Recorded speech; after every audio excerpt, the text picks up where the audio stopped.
जाएंगे किसी भी कीमत पर, चाहे जो हो। इसलिए आंदोलन अभी जारी रखेंगे और अभी हम लोग का लड़ाई शुरू होने का नहीं है। अधिवक्ता एकता जिंदाबाद। व्यवस्था जो की गई है उससे असुरक्षित महसूस किया जा रहा है। काम करने में व्यवस्था नहीं हो पा रहा है। अधिवक्ता एकता जिंदाबाद। मैं मीटिंग की कार्रवाई शुरू करने के लिए मैं यहाँ अपने अध्यक्ष महोदय, महासचिव महोदय और कार्यकारिणी के सभी सदस्यगण एवं अन्य सभी पदाधिकारीगण एवं यहाँ हम सभी तमाम अधिवक्ता जन से अपील करते हैं, अनुरोध करते हैं कि आपकी अनुमति से हम इस कार्यक्रम शुरू करने जा रहे हैं। आपकी अनुमति है?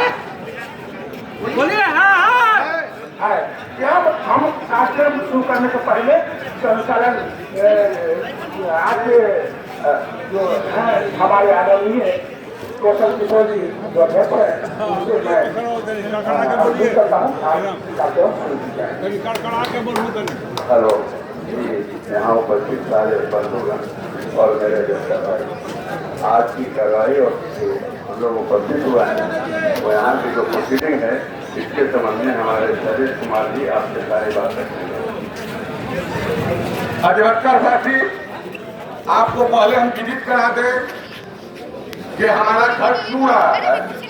हमारे घर के बरसात के पानी टपक रहा है, ऐसा मैंने लिखकर न जिला जज को दिया न जिला पदाधिकारी को दिया। यह कहां से बात उठी भवन बनाने का, कहां से इसके पीछे लग गया पूरा बन के एसोसिएशन का संगठन, यह हम लोगों को समझ में नहीं आया। 29 तारीख को हम कुछ बड़ी अधिवक्ता जिला जज से मिले थे, तो जिला जज से हम लोगों ने पूछा कि भाई इसका नक्शा है, जो भवन बनने जा रहा है वह भवन कैसा बनेगा, वह भवन में बैठने की क्या व्यवस्था है। तो जिला जज ने कहा कि नक्शा नहीं, अभी तक कोई नक्शा नहीं। पूर्व के हमारे जो सचिव थे राजेश कुमार जी, उन्होंने बताया था, या जो पूर्व के इंस्पेक्टिंग जज हमारे थे ऑनरेबल मिस्टर राजीव रंजन जी, उन्होंने बताया था कि साहब इसमें अंडरग्राउंड है, बेसमेंट है। उसके बाद वो G+3 है, सबसे पहले पर जो है चैम्बर की व्यवस्था है, उसी में सारे चैम्बरों पर नंबर पड़ा। उनको गिनती करके दी गई कि 183 चैम्बर। यह सब तो चैम्बर और माने जनरल हॉल को बांटने की व्यवस्था थी, हम लोगों को वकीलों को आपस में तोड़ने की व्यवस्था थी। लेकिन कुल मिला के स्थिति ऐसी है कि कहीं पर किसी को कोई ज्ञात नहीं है क्या हो रहा है, किसी को कोई जानकारी नहीं है। आज तक जो मैंने देखा या जो मेरे बड़े साथी हैं या मेरे नौजवान साथी हैं, जहाँ जहाँ भी भवन निर्माण देखा है सरकारी आपने, वहाँ आपने प्रपोज मैप देखा है कि वहाँ लगा होता है, उसका राशि निर्धारित होती है कि कितने राशि का वह प्रपोज मैप है।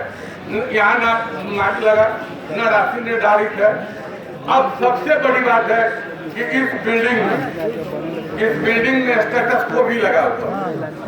इस बिल्डिंग में माननीय उच्च न्यायालय के द्वारा स्टेटस को भी लगा हुआ है, और स्टेटस को जो है वो लगा हुआ है, जिसका नंबर है CWJC नंबर 4813/2019 राजेश कुमार बनाम बिहार सरकार वगैरह, जिसमें DM 8वां नंबर पार्टी है। इसको इलेक्शन में पैकेज कराया गया था। अभी के वर्तमान इंस्पेक्टिंग जज हमारे जो मोहम्मद साहब हैं, उन्हीं के द्वारा वो पैकेज हुआ था for time being for election के लिए, और स्टेटस को आज भी बहाल है।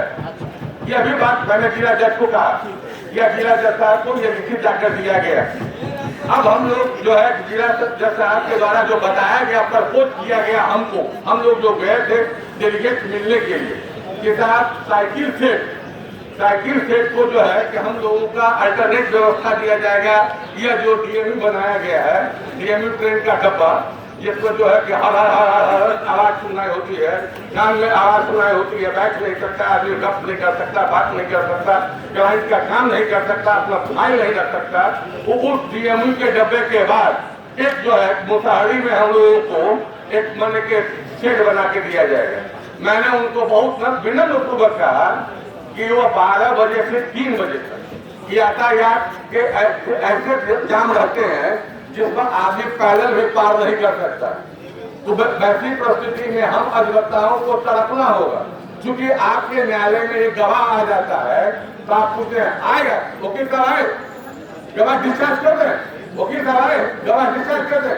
3 बार के बाद आप गवाह डिस्चार्ज कर देते हैं। तो वकील जो है कि किसी के गाड़ी पर करतेगा तो उसके साथ मारामारी होगी राहगीरों से, फिर प्राथमिकी दर्ज होगी। जब अभी ही 5 प्राथमिकी पिरोहर में दर्ज हो चुका, 5 प्राथमिकी पिरोहर में दर्ज हो चुका अशोक कुमार के द्वारा, अशोक कुमार यादव के द्वारा और अशोक कुमार यादव के ऊपर 5 प्राथमिकी अभी ही लंबित हो गए हैं पिरोहर में। वैसी परिस्थिति में हमने कहा कि भाई हम लोग वहाँ नहीं जाएंगे, नित्य प्रतिदिन प्राथमिकी होगा। अकल होकर हम लोग आके न्यायालय में आकर कहेंगे ठिठियाते हुए ये अधिवक्ता है, इनको जमानत दे दी, ये अधिवक्ता है, इनको जमानत दे दी। अब मैंने कहा कि मैं वैसी परिस्थिति में नहीं जा रहा हूँ, मैं वैसी परिस्थिति में अपने अधिवक्ताओं को ले जाने दे रहा हूँ। इसलिए मैं उसका विरोध किया। तब उन्होंने यहाँ के सेक्रेटरी को बुलाया जो तथाकथित अशोक कुमार यादव है, और उनको उन्होंने कहा कि साहब आप लोग एक मत नहीं है, आप लोग एक मत होकर आइएगा, तब हम आप पर इस पर कार्रवाई करेंगे। अब इससे बड़ी बात सुनिए कि कल एक मैसेज चल रहा है कल से कि यह भवन नहीं टूटेगा उस वक्त तक जब तक अधिवक्ताओं को सम्मान बैठने की व्यवस्था नहीं कर दी जाती है। और भवन के अंदर से खिड़की दरवाजा कबाड़ दिया गया, कबाड़ा गया है, और वो कबाड़ के हम लोग भवन निर्माण विभाग को दिखा रहे हैं कि हम लोग सुपुर्द करने को तैयार हैं, कारण कि फंड नहीं लौटे। भाई आप ना आम सभा बुलाते हैं, न आप कुछ वकीलों का राय लेते हैं बढ़िया अधिवक्ताओं का, न 10-20 आदमी को बैठाते हैं, जो मन आता है तानाशाह की तरह करते हैं। आप ये दरवाजा की बारी जो है कैसे कबाड़ लिया, दरवाजा की बारी कहाँ ले गए? अभी किसी अधिवक्ता ने तुमने बताया कि आगे में शेड के पास कहीं पर रखा हुआ। अब चीज मेरा है, यहाँ के प्रांगण में नहीं होगी, प्रांगण से बाहर कहीं रखा, ऐसी सूचना मिली। वैसे जो अभी तक मेरी सूचना है उसके मुताबिक है कि उन्होंने गायब कर दी। आपको बीच में फाड़ के आना जरूरी है। तो ऐसी सूचना मिली कि वो गायब कर दिया। इसलिए ये आम सभा को हम लोगों ने बुलाया है। अब ये इसमें जो है कि हम लोगों ने 5 चीज जो है 7 बिंदु इस पर चर्चा करेंगे। अगर आप लोग सहमत हैं तो ध्वनि मत से इसको अपना आप बोलिएगा। जिला अधिवक्ता सबके अधिवक्ताओं को समक्ष बैठने, सम्मान पूर्वक उनको वकालत करने एवं विधि वृत्ति के रूप में अपने कार्य को निष्पादन करने में उत्पन्न गंभीर समस्या और अधिवक्ताओं के बीच उत्पन्न भ्रामक स्थिति को स्पष्ट करते हुए आम सभा यह निर्णय लेती है कि जब तक अधिवक्ताओं को सम्मान बैठने और उनसे उनकी विधि वृत्ति करने की सुविधा प्रदान नहीं होती है, तब तक हम भवन खाली करने एवं तोड़ने की कार्रवाई का विरोध करते रहेंगे, नहीं तोड़ने देंगे।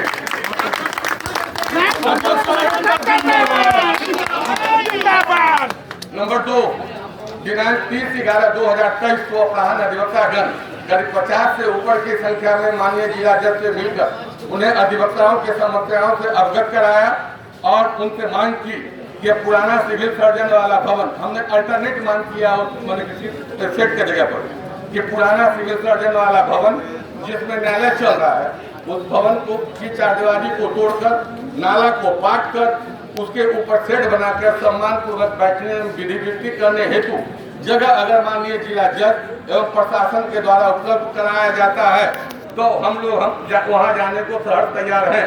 अगर इसके जगह पर साइकिल स्टैंड की बात की जाती है तो उसकी हम अधिवक्तागण भारी भर्त्सना करते हैं एवं वहां नहीं जाने की घोषणा करते हैं। कारण कितना भी रूप उसको दिया जाएगा तो वकीलों के बैठने योग्य वह नहीं होगा। आए दिन वकील और राहगीरों में वहाँ मार होगा, अपमानित होंगे, प्राथमिकियां दर्ज होगी, उन्हें अभियुक्त बनाया जाएगा। अधिवक्तागण अपने आप को सुरक्षित महसूस करेंगे जो उनके हित में उचित नहीं होगा। इसलिए हम लोग साइकिल सेट में नहीं जाएंगे।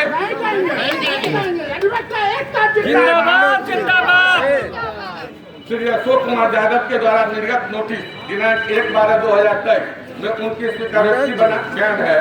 बिना जिला अधिवक्ता संघ के आम सभा हुए कमरा संख्या नंबर 2 एवं 3 महिला कक्ष का दरवाजा खिड़की उखाड़ कर प्रांगण से लापता कर दिया गया। जिसकी हम अधिवक्ता भारी भर्त्सना करते हैं एवं प्राथमिकी दर्ज करने के लिए जिला जज से अनुकंपा करते हैं। तैयार है। माननीय जिला जज के सारे अधिवक्ता गणों की तरफ से यह आम सभा निवेदन करती है कि अगर अधिवक्ताओं को ससम्मान बैठाने और एवं उनकी विधि वृत्ति करने की व्यवस्था नहीं कर सकते हैं तो अपना और जिला प्रशासन का हस्तक्षेप बंद कर दें और आप इसे अपने को इससे गिरफ्त रखें, क्योंकि अमानवीय असहनीय अधिवक्ताओं के लिए अन्यायपूर्ण है, अमान्य है। बोलिए। श्री अशोक कुमार यादव के द्वारा अधिवक्ताओं के साथ मारपीट और उसके फलस्वरूप पिरवट थाना में प्राथमिकी दर्ज होना, कि हम इसकी अधिवक्तागण उसकी घोर निंदा करते हैं। अशोक यादव की इसकी भर्त्सना करते हैं।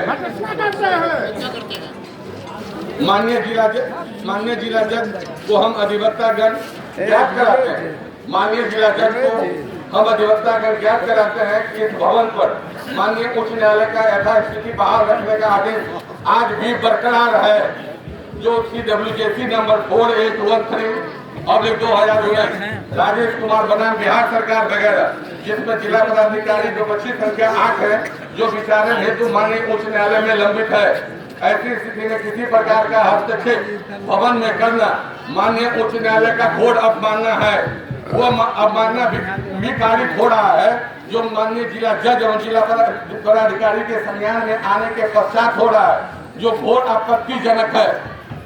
आम सभा यह भी अनुरोध करती है कि माननीय जिला जज यह आम सभा में लिए गए निर्णय की सूचना माननीय न्यायमूर्ति श्री मोहिता, जो हम लोगों के व्यवहार न्यायालय के माननीय निरीक्षण पर न्यायाधीश हैं, एवं जिला पदाधिकारी को भी सूचित करने की कृपा करें तथा तोड़ फोड़ एवं निर्माण कार्य का अविलंब रोक लगाएं, अन्यथा हम अधिवक्तागण किसी भी वक्त आंदोलनरत होकर न्यायिक कार्य का बहिष्कार करते हुए सड़क पर उतर जाएंगे, जिसकी पूर्ण जवाबदेही माननीय जिला जज साहब की होगी। क्या आप लोग सारे को है? अधिवक्ता एकता जिंदाबाद, अधिवक्ता एकता जिंदाबाद। हम अधिवक्ता एक हैं। अगर बात कस कर दीजिए जो जिला जज साहब को सुना, जो आगे बगल में आके दीजिए माइक को, आगे घर से थोड़ा करीब हो जाइए, सब लोग की आवाज जानी चाहिए। बिल्कुल।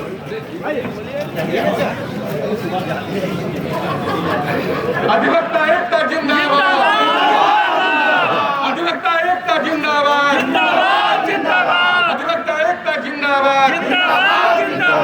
जब तक अधिवक्ताओं का जो है सम्मान बैठने के इंतजाम नहीं होगा, भवन खाली नहीं करेंगे, भवन खाली नहीं करेंगे,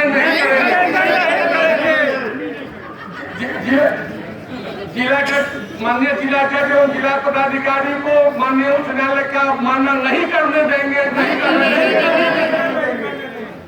सभा का विसर्जन किया जाता है और कार्रवाई इसके पहले अभी जो भी अवैध कार्रवाई की जा रही है, एक बात छूट गई थी जो आपको संविधान में संज्ञान मिला है। यहाँ पर 3 दुकान या 4 दुकान बेचा गया, जो 29 तारीख को हम लोग गए जिला जज साहब के पास, उस वक्त हम लोग को ज्ञात हुआ कि गेट जो बना हुआ है, इस गेट के आगे में 4 लोहे का जो है दुकान बनाकर रखा गया है। तो मैंने जिला जज साहब को पूछा कि भाई आपने दुकान भी बेचा है? उन्होंने कहा हमने कहा दुकान तो खड़ा है। तो उस पर कार्रवाई हुई। अब यहाँ का दुकानदार जो बेचारा है, रजिस्ट्रार साहब को बुलाया गया और उनको कहा गया कि उसको खाली करवाइए। अभी तक वो खाली नहीं हुआ, हम लोग इसकी भर्त्सना करते हैं। ये भी एक लाइन आप लोग की सहमति से जोड़ देंगे और जोड़ के इसको भेज देंगे।